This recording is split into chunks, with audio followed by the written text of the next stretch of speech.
좀 양해 말씀을 좀 드릴 것은 제가 쓰고 있는 안경이 아침에 어디 뒀는지 찾지를 못하겠어요. 그래서 제가 옛날에 쓰던 안경을 지금 썼는데 잘 보이지가 않습니다.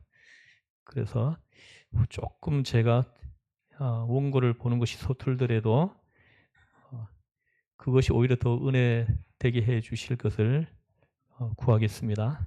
예. 어떤 왕자가 있었습니다. 갑자기 이 왕자의 아버지가 죽었습니다. 그런데 이 아버지가 죽고 난 직후에 그 작은 아버지가 자기 어머니하고 결혼을 하면서 왕위를 가로챘습니다. 그런데 어느 날 그 죽은 아버지가 이 왕자에게 나타났습니다. 아들아, 네 삼촌이 나를 죽였다. 원수를 갚아 달라 했습니다. 이 왕자는 너무 놀라서 유령이 거짓말을 하는 것 아닌가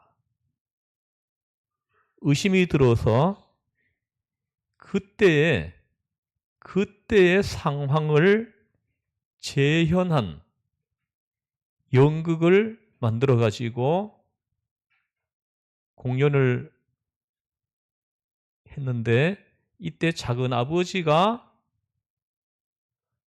이 연극을 보도록 했습니다. 그리고 작은 아버지가 어떤 반응을 보이는가를 주의해 봤습니다.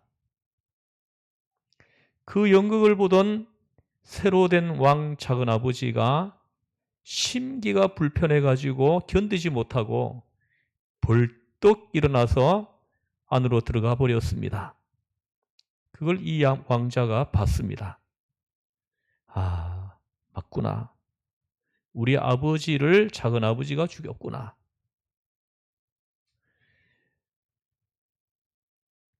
이러한 정황을 눈치챈 왕이 조카인 왕자를 죽이려고 합니다. 그런데 조카가 먼저 왕을 죽이게 되죠.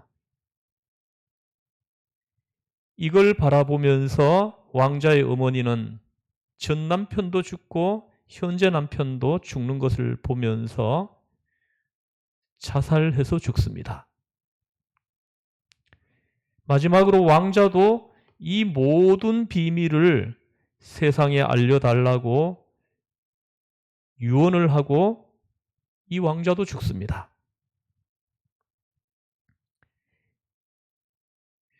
어디에 나오는 이야기입니까?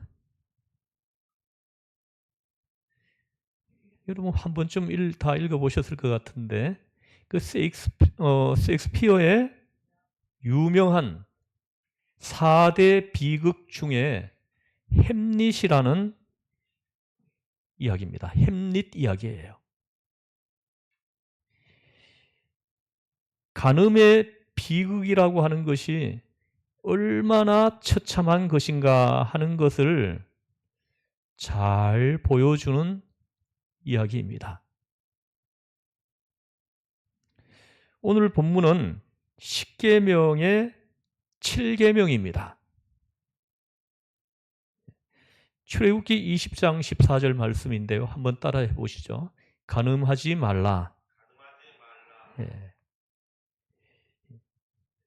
7계명입니다. 여러분 간음이 무엇입니까? 히브리어로는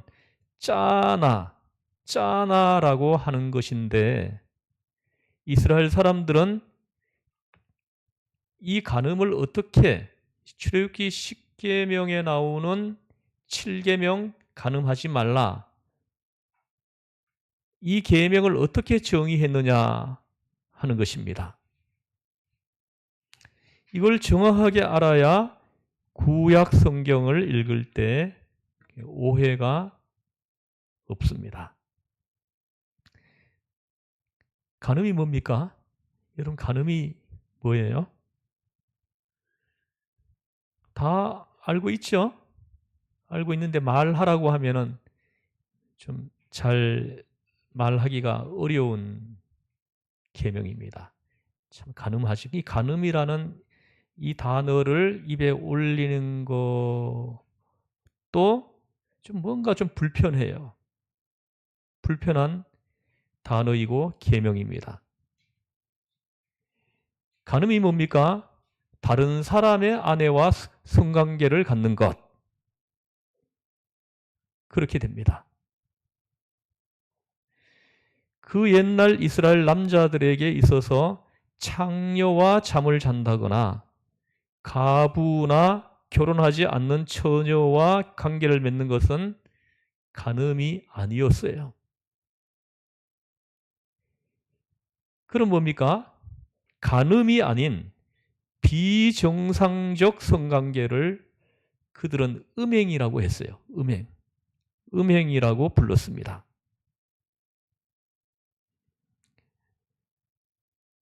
여기서 남자의 결혼 여부는 전혀 상관이 없습니다.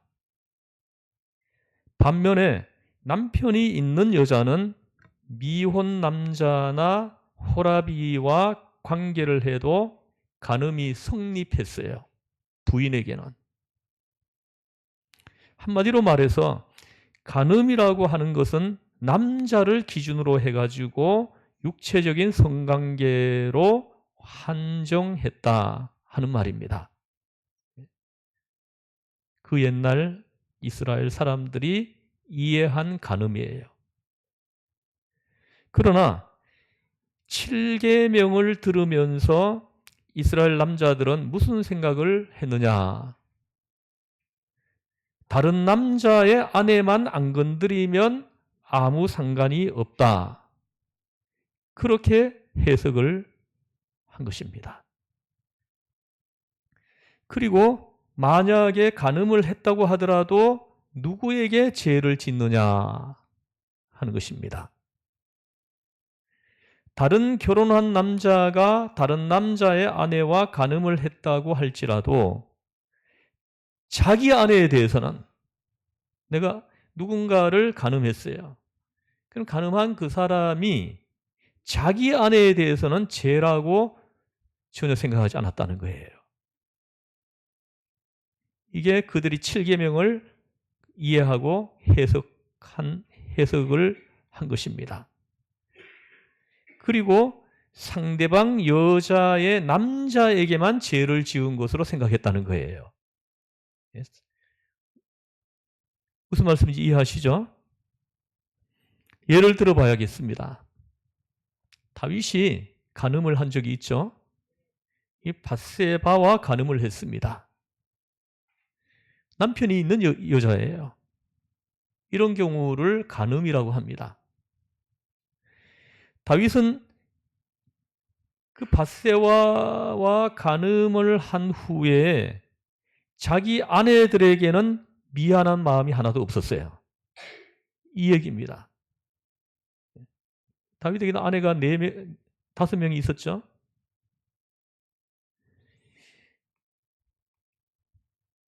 그 옛날에 이스라엘 사람들은 죄가 아니라고 생각했어요. 자기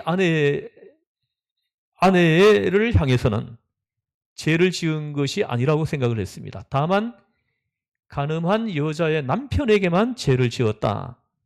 이렇게 간음을 이해했어요. 7계명을.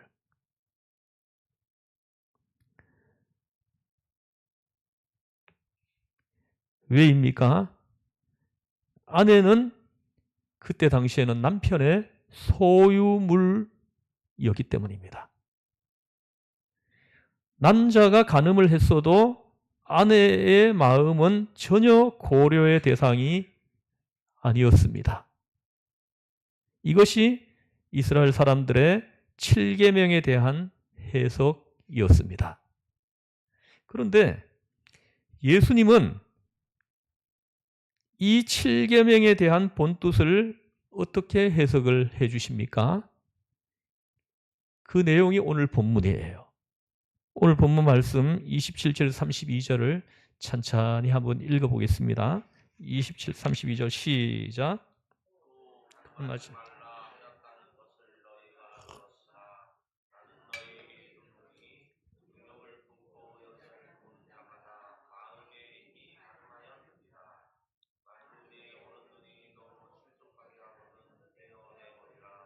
내 백체 중 하나가 없어지고 온몸이 지옥에 던져지지 않는 것이 유익하며, 또한 만일 내 오른손이 너로 실족하게 하거든 찍어내버리라. 내 백체 중 하나가 없어지고 온몸이 지옥에 던져지지 않는 것이 유익하니라. 또 일러스되 누구든지 아내를 버리려거든 이혼 증서를 줄 것이라 하였으나 나는 너희에게 이르노니 누구든지 음행한 이유 없이 아내를 버리면 이는 그로 간음하게 함이요 또 누구든지 버림받은 여자에게 장가드는 자도 간음함이니라. 아멘. 보십시오.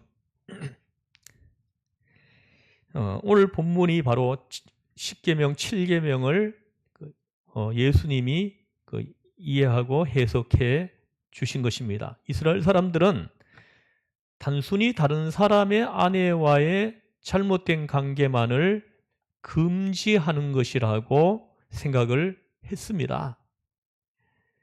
근데 예수님은 어떻게 말씀하십니까? 방금 읽은 28절을 보십시오. 28절 한 번 더 읽어보죠. 시작. 나는 너희에게 이르노니 음욕을 품고 여자를 보는 자마다 마음에 이미 간음하였느니라. 이것이 예수님 7계명을 예수님의 해석이에요. 7계명에 대한 예수님의 해석입니다. 여자를 보고 이상 야릇한 생각을 하는 것, 그것도 간음이다 하십니다. 음행을 포함해가지고 마음으로라도 여성을 성적 대상으로 본 것이 간음이다. 이렇게 해석하십니다. 그러면 여자를 쳐다만 봐도 마음으로 생각만 해도 간음이라는 거 아니겠습니까? 그렇다면 누가 여기에서 벗어날 수 있겠느냐 하는 것입니다. 그래서 많은 사람들은 이 구절을 어떻게 해석을 했느냐 하면, 간음이 실제의 행위로 이어지기 전에 마음과 눈의 단계에서 정지시켜라, 그런 뜻으로 해석을 했습니다. 맞을까요? 틀릴까요? 29절 30절을 한번 읽어보겠습니다. 시작. 만일 내 오른눈이 너로 실족하게 하거든 빼어내버리라. 내 백처 중 하나가 없어지고 온몸이 지옥에 던져지는 것이 유익하며, 또 만일 내 오른손이 너로 실족하게 하거든 찍어내버리라. 내 백처 중 하나가 없어지고 온몸이 지옥에 던져지지 않는 것이 유익하니라. 아멘. 보십시오. 이 간음죄를 지을 때 눈과 손으로 하잖아요. 그래서 내 마음에 그런 음욕이 생기고 이 간음이라는 죄를 지으려고 하는 마음이 생겨나면 어떻게 하라고요? 눈을 뽑아버리라. 손을 잘라버려라 하시는 겁니다. 그 죄를 짓는 그 행위로 가기 전에 중지시키라는 거죠. 정지시키라는 거예요. 거기까지 가지 말라는 거죠.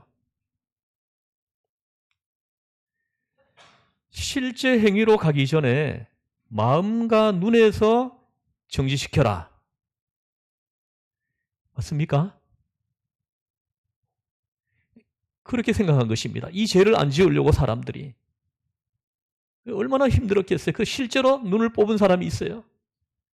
실제로 손을 잘라버린 사람이 있습니다. 이 죄를 안 지으려고.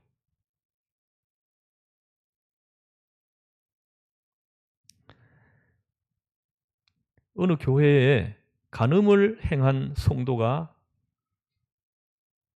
오셔서 목사님께 이런 고백을 했습니다.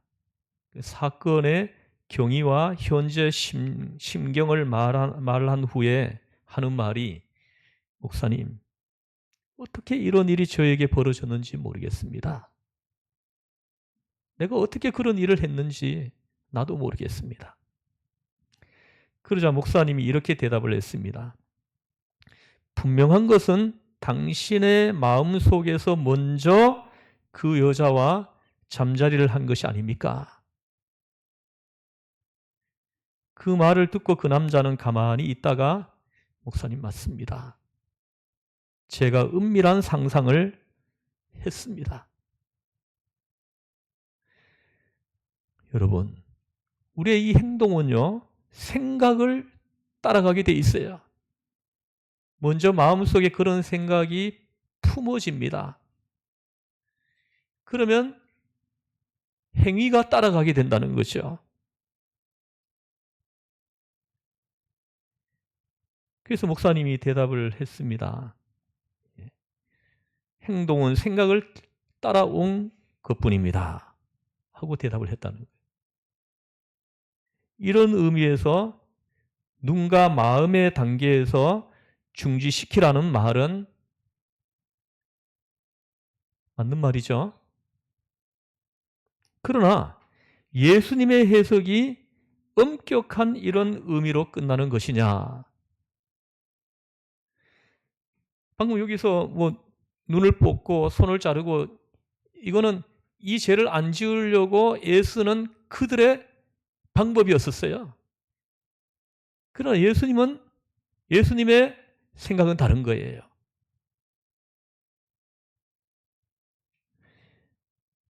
예수님의 해석은 그런 엄격한 이런 의미로 끝나는 것이 아니고 7계명의 진정한 의미를 말해주는 겁니다. 진정한 의미가 뭐냐? 하나님이 이 7계명을 주시는 하나님의 그 목적하심이 뭐냐? 이걸 설명해 주는 겁니다. 간음하지 말라. 이 속에는 간음의 죄를 짓는다는 그 자체보다 더 깊은 의미가 있다는 것입니다. 여러분 보세요. 예수님이 이해하고 해석해 주시는 것이 뭡니까? 여성을 성적인 도구로만 생각하지 말라는 거예요. 이것이 7계명에 대한 예수님의 이해이고 해석입니다. 그 당시 옛날 사람들은 여자를 어떻게 보았느냐? 기본적으로 남자를 위한 쾌락의 도구로 본 것입니다.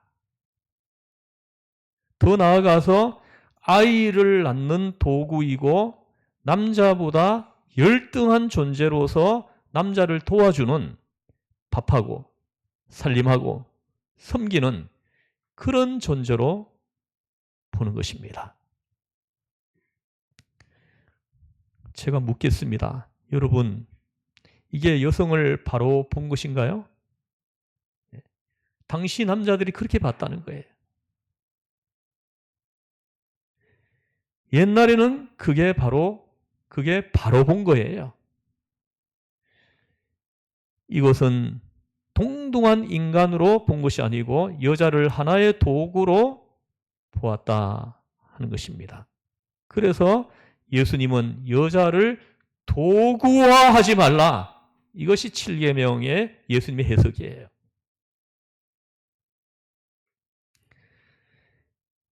여자도 하나님의 형상을 가진 동등한 존재이라는 것입니다. 똑같은 욕망과 감성을 가진 존재이라는 것입니다. 여성을 하나의 완전한 인격으로 대하라 하시는 것입니다. 그러니까 7계명의 근본 목적은 남자와 여자의 인격의 동등성을 강조하는 것입니다. 더 나아가서 하나님이 선물로 주신 동등한 파트너를 완전한 인격체로 받아들이고 그의 몸만이 아니라 마음까지 깊이 사랑하며 살아라 하는 것이 7계명의 예수님의 해석입니다. 이걸 7계명의 존재론적 해석이라고 합니다. 왜냐하면 여성의 참 존재를 인정하라는 것, 하나의 부속물, 도구로 여기지 말고 완전한 인격체로 하나님이 주신 파트너로입니다. 이것이 예수님의 7계명에 대한 해석입니다. 이렇게 해석을 하니까 어떤 일이 일어납니까? 그 당시에 사람들, 특히 남자들 얼마나 큰 충격이었겠습니까? 어마어마한 충격이 발생한 거예요. 이 말을 듣고 이스라엘 사람들이 뭐라고 대답을 했느냐?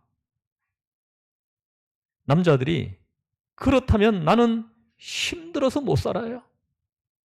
예수님의 해석대로라면 나는 못 살겠다는 거예요. 남자들이. 어떻게 여자를 동등하게 대하라는 말입니까? 사실 우리 민족도 불과 100년 전에만 해도 이랬습니다. 이 남자들의 예수님의 해석을 듣고는 그렇게 사느니 차라리 이혼장 써주고 혼자 사는 게 낫지 않겠냐. 그래서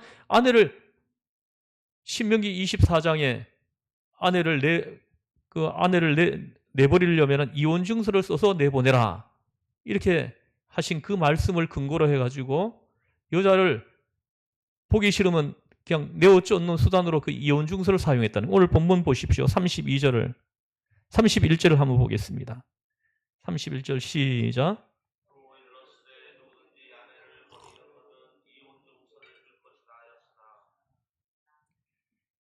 보십시오. 이 율법을 이용해 가지고 그럼 아내를 내쫓겠다. 이렇게 반응하는 거예요, 예수님께. 예수님의 해석대로라면은 이 여자하고 같이 못 살겠다는 거예요. 그때 예수님의 대답이 32절이에요. 32절을 읽어보겠습니다. 시작.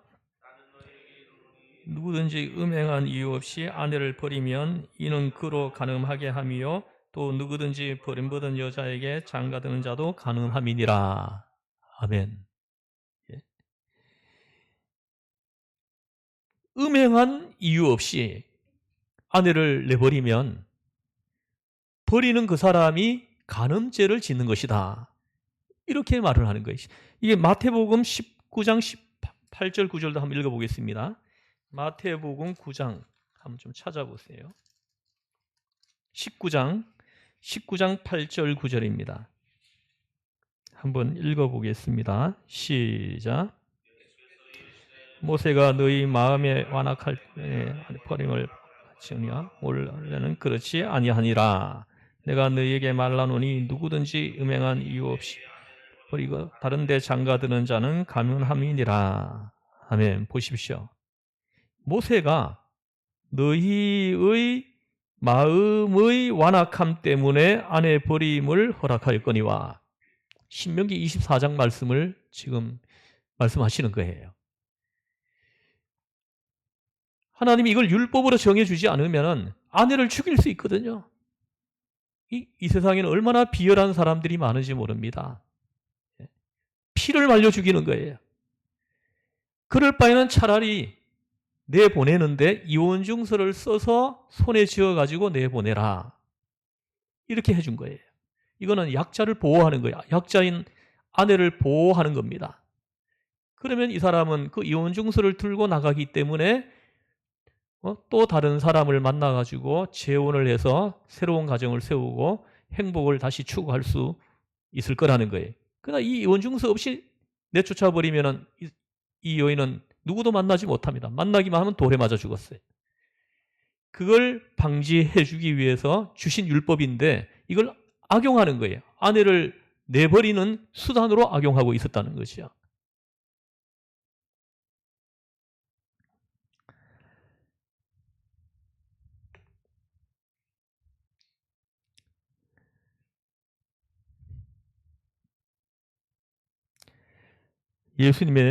예수님의 대답입니다. 아니, 왜 안 됩니까? 모세는 이혼 증서를 주고 집에서 내보내면 된다고 했는데 당신이 뭔데 이혼 금지합니까? 예수님이 이혼 금지예요. 이혼 금지인데 왜 당신이 이혼 금지합니까? 모세도 이혼 금지를 허락했는데, 이렇게 얘기하는 거예요. 그러자 예수님이 마태복음 19장 8절 이하에서 말씀하죠. 본래는 그렇지 아니하니라, 이렇게 말씀하시는 거예요. 본래는 그렇지 아니하니라. 원래 하나님은 한 남자와 한 여자를 만들었다는 것입니다. 그냥 사람을 만든 것이 아니고 한 남자와 한 여자를 만들었다는 거예요. 그 결혼은 한 남자와 한 여자가 하는 거예요. 사람과 사람이 하는 거 아닙니다. 지금 이 민법을 바꾸고 있죠. 결혼을 남자와 여자로 하는 것으로 하지 않고 사람과 사람 사이에 하는 것이다, 이렇게 법을 바꾸고 있습니다. 지금 많은 나라들이. 그래서 동성결혼을 그렇게 허락하는 거예요. 이게 성경적으로 죄이라는 것을 분명하게 말씀하시는 거예요. 결혼은 남자와 여자가 하는 거예요. 사람과 사람 사이에 하는 것이 아닙니다.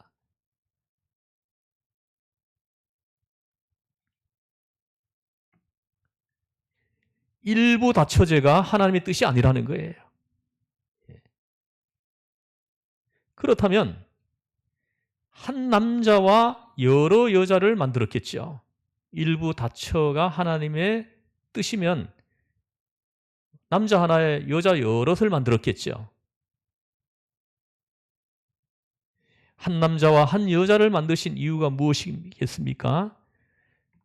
서로가 서로를 1대1로 전폭적으로 신뢰하고 살아가라 하는 것입니다. 예수님의 말씀입니다. 그러나 어떻습니까? 역사적으로 살펴보십시오. 이 세상은 간음과 음란을 늘 부추겼어요. 지금도 세상에는 음란의 영이 가득합니다. 지금 직장인들이 하루에 2시간씩 음란물을 본다 그래요. 직장에서도 그 컴퓨터 일하면서도 한쪽에는 음란물을 열어놓고 계속 본다는 거예요. 사람이 안 보면 본다는 거예요. 음란의 영으로 가득 차 있습니다. 그렇다면 하나님은 왜 간음을 철저하게 금지시키는가 하는 것입니다. 간음하지 말라. 당시 사람들은 상상도 하지 못했던 것입니다. 그러나 하나님이 보실 때는 부부 간의 하나됨이 깨지기 때문이에요. 그래서 간음을 철저하게 금지시키시는 거예요.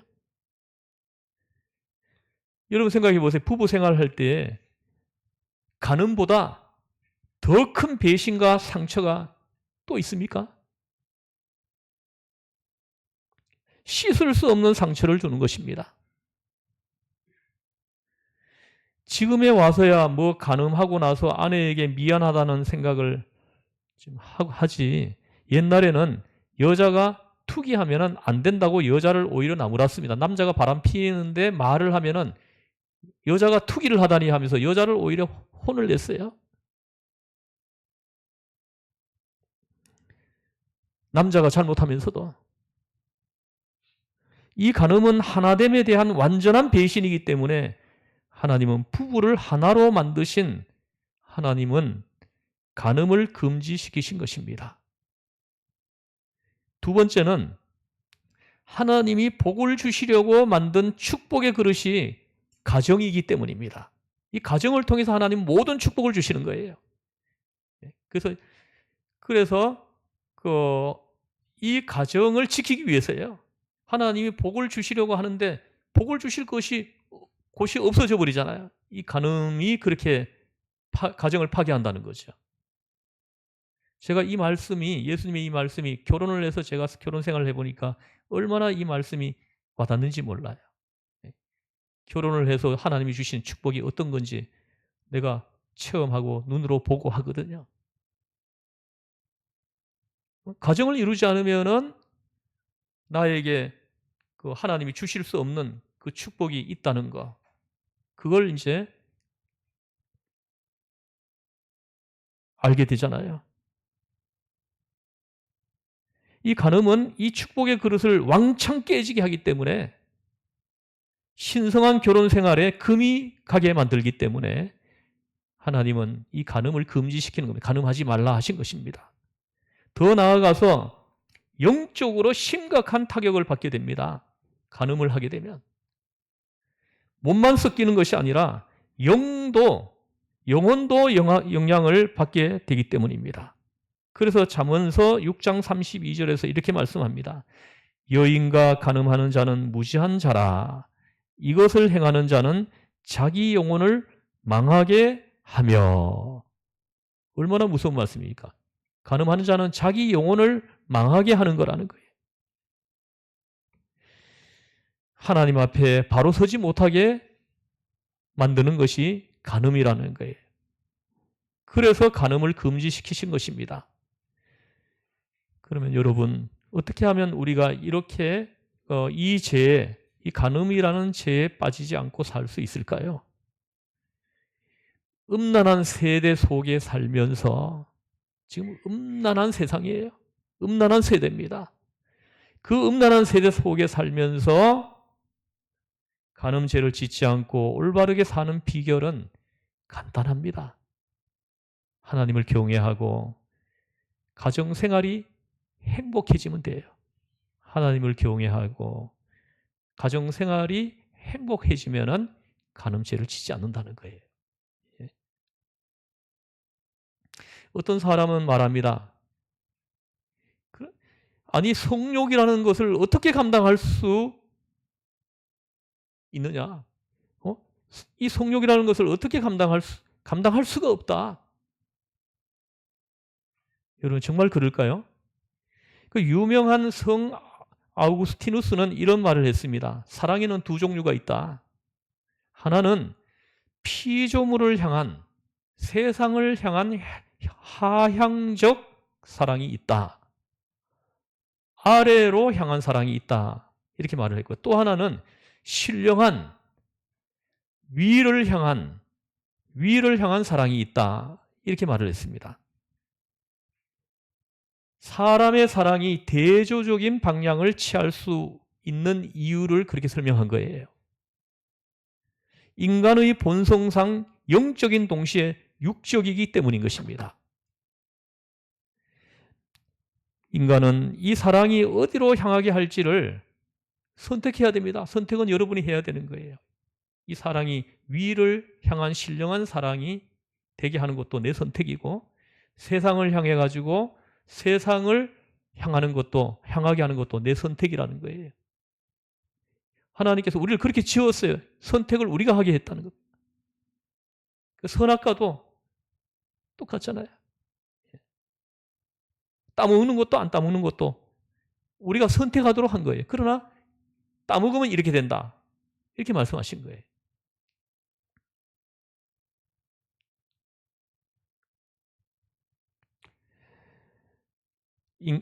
우리는 우리의 사랑이 어디로 향하게 할지를 선택해야 합니다. 우리 자신이 이 사랑의 대상에 일치하여 변화되기 때문인 것입니다. 하나님을 사랑한다면 하나님을 닮아가게 돼 있죠. 우리가 위를 향한 사랑, 이건 하나님을 사랑하는 거죠. 하나님을 사랑하게 되면은 하나님을 닮아가게 되어 있습니다. 그러나 세상을 사랑한다면 어떻게 됩니까? 세상처럼 내 마음이 변화되는 거예요. 그렇게 되는 것입니다. 하나님을 사랑하고, 여러분 보십시오. 안 된다고 하는 거 여러분 핑계예요. 하나님을 경외하고 하나님을 사랑하고 가치 있는 일에 우리가 몰두하다 보면 얼마든지 성욕을 관리하고 그리고 극복할 수 있습니다. 있어요. 기차는 레일 위에만 달려야 돼요. 레위일 위를 벗어나면 어떻게 됩니까? 그걸 뭐라고 해요? 탈선이라고 합니다. 탈선. 간음이란 뭡니까? 성에 대한 탈선이에요.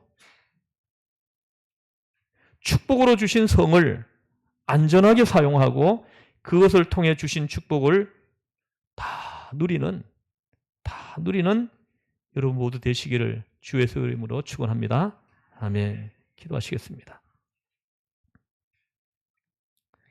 하나님 아버지, 우리에게 성적인 잘못된 관계나 잘못된 습관에 빠져 있으면 하나님 그걸 빨리 끊어낼 수 있도록 하나님 도와주세요. 우리에게 성령을 보내주셔서 이걸 끊어낼 수 있도록 도와주세요. 그래서 하나님이 허락한 배우자를 사랑하고 그리고 공동체를 사랑하고 하나님을 경외하고 하나님을 예배하고 이것을 가장 사랑하는 우리 모두가 되게 하여 주옵소서. 우리를 죄에서 구원하신 예수님의 이름으로 기도드리옵나이다. 아멘.